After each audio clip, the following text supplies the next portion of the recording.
Let's start by removing this wheel. If you have a hubcap, go ahead and remove that. Usually it has little plastic caps. With a 19mm, you can remove those and then pull off the hubcap. Mine isn't here, so I'm just going to use my 19mm socket, remove all 5 of my lug nuts, and then take the wheel off.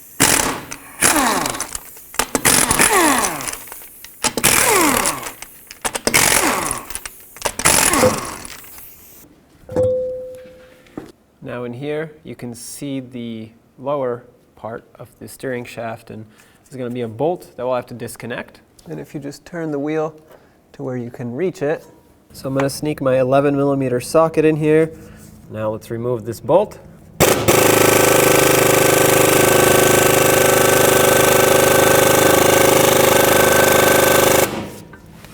Okay, looks like I need a little bit more power.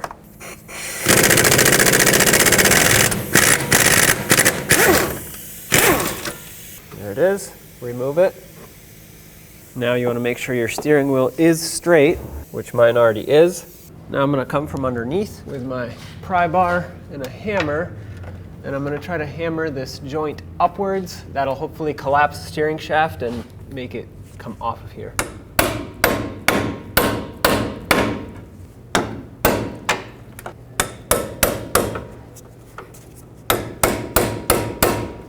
Okay, same idea, just a little bit more persuasion power.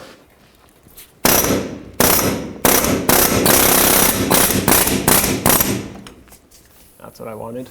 Now come into the passenger compartment right by the driver. You'll see this panel here, we'll have to remove it. It's held on with some 7mm bolts.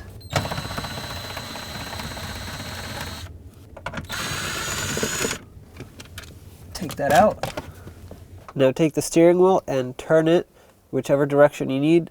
So you can see this nut right here, which is a 15mm nut. Go ahead and take this off. Now this bolt comes out with its little bracket at this point. Now I'm going to straighten out the steering wheel. Take the shaft. As you can see, it only goes on one way. Just be careful not to spin your steering wheel too much so that you don't break your clock spring. Pull the shaft out.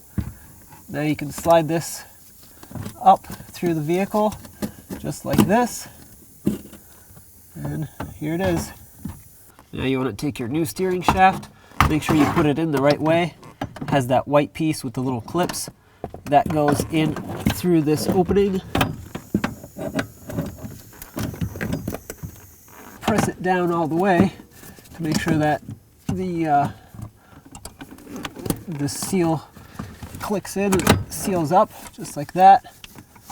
Then compress the shaft. I put a little bit of grease on the end, that'll hopefully help it out in the long run. Slide it back into the upper steering shaft here.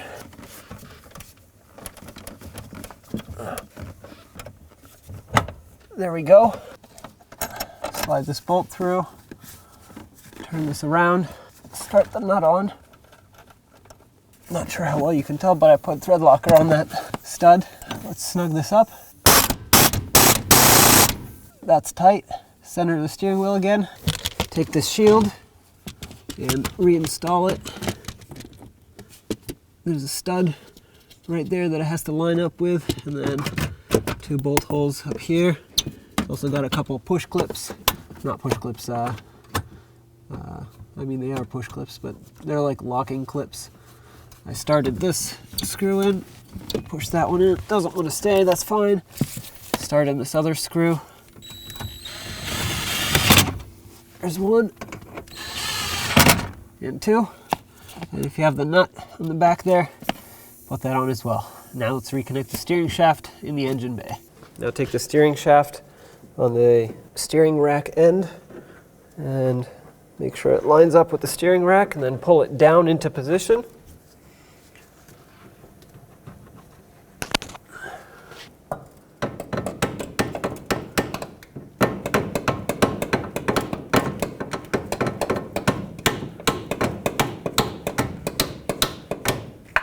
There we go. Let's put this bolt through.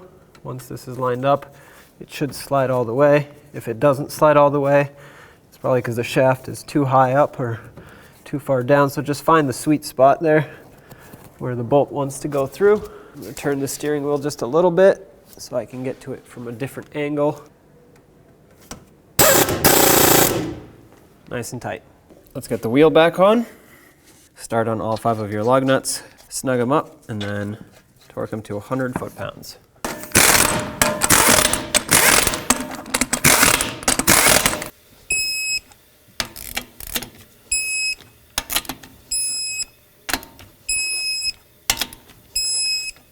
And now if you have a hubcap, go ahead and put that on as well.